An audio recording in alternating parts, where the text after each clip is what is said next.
people are looking to you to guide them. And so don't guide them into stress. Don't guide them into where they feel like they can't go home and be with their families because they need to get this done in the office. Take care of your people and treat them with the respect that they deserve.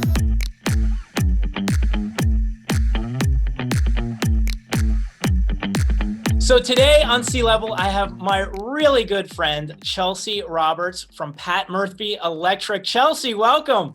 Thank you for having me, Chris. It's good to be here. So excited to have you on. So this episode, I think, is going to be really, really important for business owners. Going to be talking about a couple of things, especially female business owners as well, is what it's like to work in a family-owned business, what it's like to be a female in a predominantly male-dominated construction industry, and then the future of electric, specifically electric vehicles and how it's applied. So, Chelsea, before we get into all that, let me get some background on you. Yeah, so I grew up when I was 5 years old, running around my dad's shop at Pat Murphy Electric. I was familiar with the warehouse before I was even in middle school. But I used to tell him when I was a little kid, I'm going to run the company one day. And my mom just thought I was crazy. Ambition, I love it. Get in there. When I graduated high school and I went to Georgia Tech, I had full intentions of becoming an information systems consultant. That's what I wanted to do. I knew I really liked technology and I love to work with people. So I wanted to find a way to incorporate that. And when I got to be about a junior in college, I had done some other working opportunities, but I had kind of a lull. I needed somewhere to work to keep my mind active outside of school. And so I asked my father if he needed any help at Pat Murphy doing some analysis. They weren't really working in Excel much at all or doing any type of data analysis. So I just came in seeing where I could help. And I never left. Whenever I graduated, my dad offered me a position, and I was hesitant because I was so nervous about working with him and what kind of impact that would have on our family. But further, I didn't know if this was the industry I wanted to be in. And it really has stolen my heart. I went to school for leading and managing human capital. That was what my concentration ended by the time I graduated. And it has been really wonderful to have that opportunity here to build people, to develop people, specifically electricians. So it's been rewarding beyond words, and I love it here now. That's awesome. So what is it like? I mean, we get a lot of business owners that they're family-owned businesses and or somebody that might be thinking about going into business with a family member. So what is it like, working with, your family and working with your dad? Yeah, it was challenging at first. I think some of the best advice that I got in college when I was even toying with the idea of going to work for Pat Murphy Electric part-time was a lot of mentors in my life told me, go work somewhere else first. Build an understanding of what it's like to be in an office without your family. And that way you know how to be a productive employee in a typical world. And so that was really good advice that I got. And so I worked somewhere else for 1.5 years before coming here. So I would advise anyone who's considering family business to do that. But yeah, it was a tough transition at first because you see your family as one way and people can be completely separate in the office, a completely different lifestyle. Yeah. And so for me, it was learning how to work with my father as an employee and not a daughter. I think that I'm sure that it's different for everyone. I grew up in a very tight-knit family, and so I felt a lot of pressure to perform exceedingly well for my family. Like I felt a lot of personal stake in the business as soon as I came in, which was unique. I don't think I would have felt that in almost anywhere else. And so it made me feel like I was really invested from the beginning. And since I've been here for 5 years, we've had to have very serious upfront conversations about this is difficult and we butt heads because we're the same blood. Yeah. And so it's just been knowing that we are in that position and we have to navigate it so carefully to protect our individual relationships with each other as opposed to outside the work. Right. Yeah. Yeah. I hear oftentimes, that family, it can be much harder, right? Because sometimes there is that you got to disconnect, and I can find, sometimes, like, even like myself, like when I'm in work mode, so I'll work from home or something like that. And, and my wife knows if, I'm in a meeting or something like that, like let me finish this so I can disconnect, and right. Or, having that time, to where I always encourage people that, like, hey, after the job is done, if you're working together with family members, don't bring that home, right? It's like, Right. leave business where business needs to be, right? And then after that, because what happens, and I find that people that work together, families that work together, is Mhm. when they get together outside of work, what do they talk about? Business. They talk about the Yeah. business. It's like, no, you got to make that time to talk about something else. Make it a plan that, you're gonna talk about business even after the hours are done, right? Absolutely. You have to keep it separate. And that's difficult because that's in our human nature to, conversation flows. And so we can very easily go from talking about something in the business to talking about something family related. And so whenever we get home, my mother is very strict, no shop talk. She'll cut us off. We can have like 2 seconds, but I found it so rewarding though, because I do get to connect with my father in a business way, and none of his daughters would have known what he ever did if I hadn't have like stepped in. And so I feel like I know him so well, but you really have to keep those boundaries between work and home life. Mm.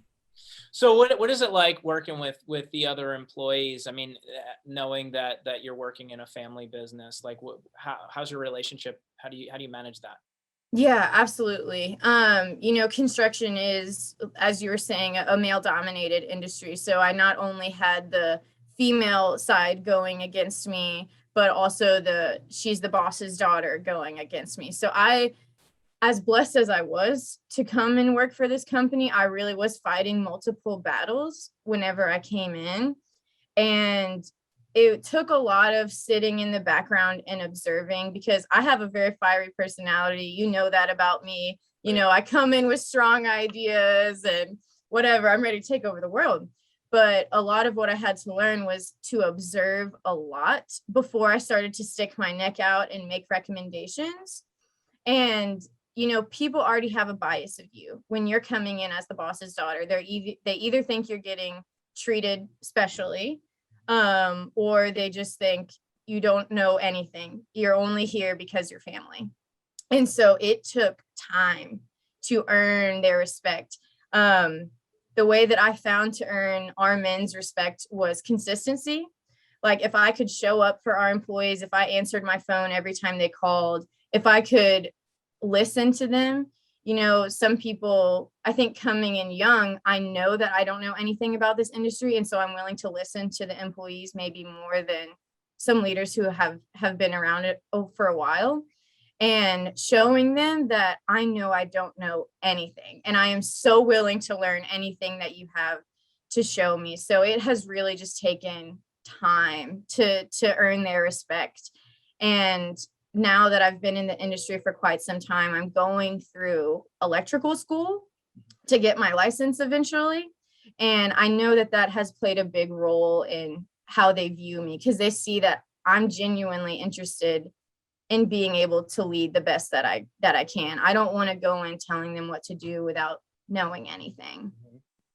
Yeah, and you could see that in even in other areas of position, like if you're newer to a company, like you have your veterans there, right? And so when you're someone that's new stepping in, they kind of look, all right, well, what do you really know? But I think the biggest thing, and you nailed it, and you're doing it right now, is being open to listen, to these people, and listening to uh, what goes on a day-to-day basis and what they've been through, because they do have that history. But they also have to realize that everybody has a different walk in life, right? Everybody's learning differently, and some of the things that you've learned, even though that you're younger in the company, that has a lot of merit to it, right? And so I think it's that mutual thing, between employees, or employee and management, understanding that, hey, we all bring something different to the table, because that's why we call it a team, right? If Yeah. we're all the same,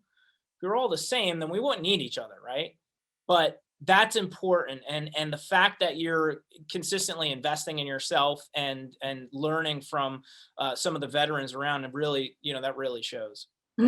Thank you. And it is interesting, like in construction, especially we have the people in the office and the people out in the field. So it can be very difficult to mesh what we need from the technicians and what the technicians need from us. We wouldn't have a job if it wasn't for them. So to me, I see them as the most important part of the company. But then I also know that us sitting in the office, like you're saying, as a team, we have resources to offer them, and it's been fun to integrate the two. I know it's been happening for a long time, but that's where I find a lot of joy in the company, is melding the technician's view with what the office wants, and kind of like finding a way that the team can move forward together.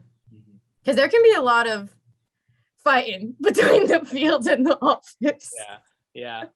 Yeah, you get that a lot, the back and forth between departments and stuff. But the role seems to suit you well, because you are vested in your people, right? And so you want what's best. And so having that in between is going to be really a key role for what you're doing. And so what's interesting, so you've got an industry, right, that has been around, obviously, forever, right? And there's a lot of old timers into it. There's a lot of new people, but there's technology always changing, right? And so how are you able to kind of balance that, between across all different ages, throughout the company, and implementing new technology into the workplace? How are you able to do that? Yeah, that has been one of my greatest challenges, but I would also consider one of my greatest success stories here with Pat Murphy, is that by the time I came in, construction really is one of those worlds where people still show up with a notepad and a paper, and they're chasing down dailies, and they're trying to find material invoices, and everything is still, I would say, majority like ran by paper. But we know that to stay ahead of the industry, to stay on that edge of technology, is how we're going to continue to grow and not fall behind. And COVID was, a huge example for mom and pop construction companies that aren't using the technology required yet. And it's been difficult to manage, because like you're saying, there's such a wide array of age groups in this industry. And so with some of the younger guys, it was less that I had to focus with them on how to utilize the technology, but how to incorporate it into their day-to-day. So it was more, after spending 15 minutes or so speaking with them of, this is the process now, this is the technology we're going to be using, realizing for them that it wasn't how to use the technology, it's when do I use it, how do I send it, etc. Whereas with some of the more senior members in the company, it was, it was interesting for me to see. I saw these men as so confident, so like I can do anything. And the second I put a tablet in front of them, they're like, just frozen, and like, I don't know how to send an email. And with that, I found patience and consistent training, truthfully, because I am not the most patient person in the world. So I had to remind myself that I grew up in a world utilizing technology, whereas these people just didn't. And you have to really humble yourself. Because if you're coming at them with making them feel less than, their brain shuts off, is what I've found. Whenever you come to someone and you're sitting on a holier than thou, I know how to use all this technology, but you don't, they just shut down. And so I really had to learn to just take my time. Don't assume that they know something, be very granular and following up, because with any organization, when you're implementing any type of technological change, people need the consistent follow-up, like, hey, how is it going? They might be too embarrassed to say, I'm still not understanding, like this still isn't clicking. So before it gets to the point where I bring them in and say, you haven't been doing what you're supposed to be doing, making the time to show them they're important to you. You care that they are comfortable with this technology. You don't just care that they're using it. You care that it is actually making their life better. And that's what I have to keep reiterating to them every time that we implement a new, our technicians just recently started submitting timesheets through an app. And you would have thought it was the end of the world when we told people. They're like, what? We don't get to turn in our paper anymore. I don't just have to write it down.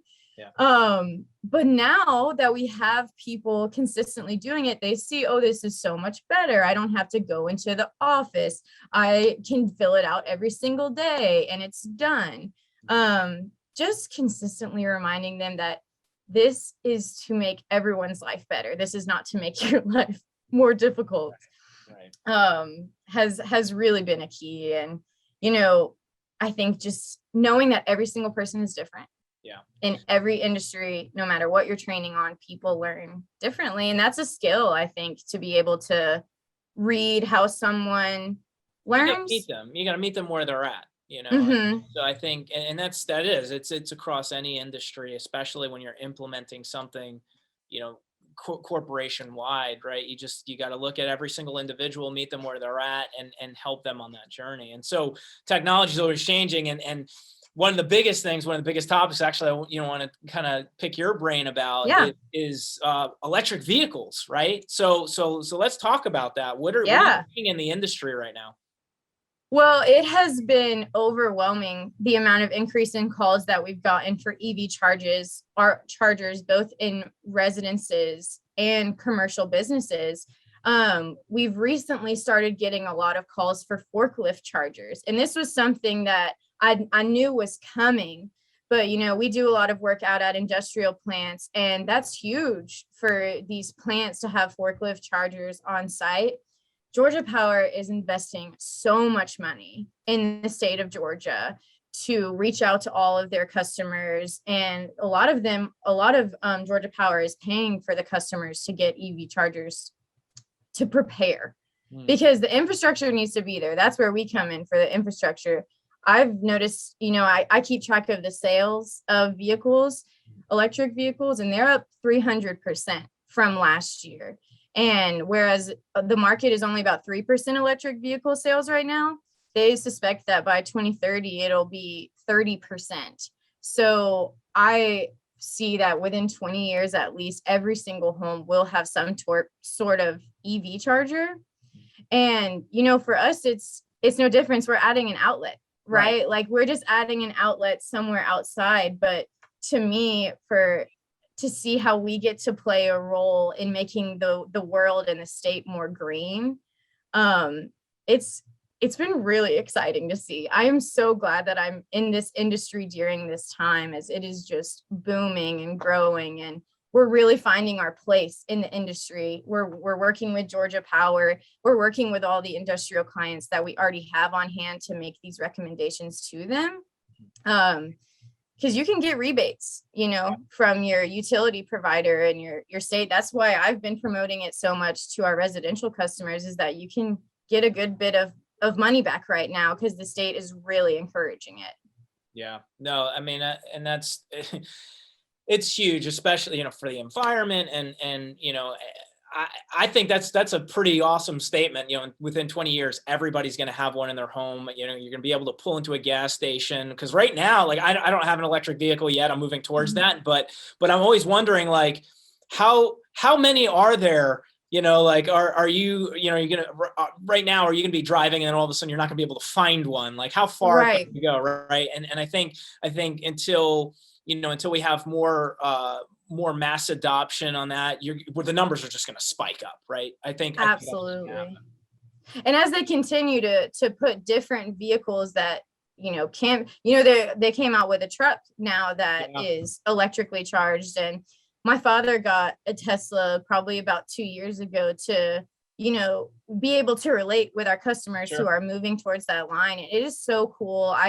I know that I think on the Eastern Seaboard, it's a little more populated than the Midwest. And I think I could be wrong. I think you might have trouble getting from the East Coast to the West Coast and being able to find, the entire way. Yeah. But the Teslas, I know specifically, if you put in your route, it'll show you everywhere that you need to stop to charge. And that's why I'm really encouraging businesses to adopt it now, because they're going to fall behind as more, as you're saying, becomes adopted more and more. People are going to want to park there. They're going to want to go to your business so they can charge. Yep. And, even workplaces, parking garages are going to have to start having them. And it's exciting. Yeah. Well, technology is always exciting, and advanced technology is, just moves so fast. And so we're coming up on the top of our episode, Chelsea. So I always ask this one question to all my guests, and I say, if there was one piece of leadership advice to a business owner that you would give, what would that be?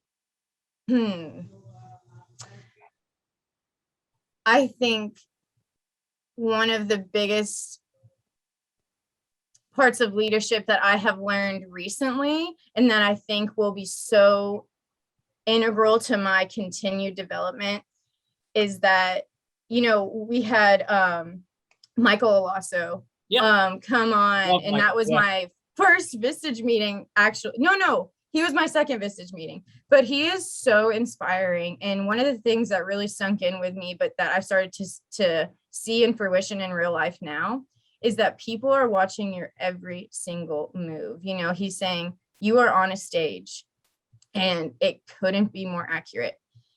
If you are in a leadership position, be it title or purely by how people view you, it is so important to watch the way that you treat others. How do you respond to stress? How do you respond to emergencies? I found that if I start to get stressed, I will notice the energy in the office, like everyone starts to get stressed. But if someone comes to me with an emergency and I just take a couple breaths and I'm like, okay, well, we're going to get it taken care of. It eases their mind so that we can perform better. So I think the biggest piece of leadership advice I have for businesses, owners, and entrepreneurs is be very aware of your feelings and your emotions and how it affects others, because you are affecting others every single day. And it is a burden to bear at some point, like people are looking to you to guide them. And so don't guide them into stress. Don't guide them into where they feel like they can't go home and be with their families because they need to get this done in the office. Take care of your people and treat them with the respect that they deserve. I love that. So as a CEO, imagine yourself, you are on a stage all the time, every time you walk into that office, and how you treat people, other people take notice. You're actually I like to say be the thermostat, not the thermometer, right? And yes. So make sure that you are aware of the way that you're treating other people. Chelsea, I really love that. Thank you so much for coming on today's show. Yes, Chris, thanks so much for having me. I love to talk to you anytime. So take care. Hey guys, thanks for tuning in. If you like this episode, make sure you mash that like button and subscribe so you get the latest episodes. And if somebody else needs to hear it, please do them that favor and share it.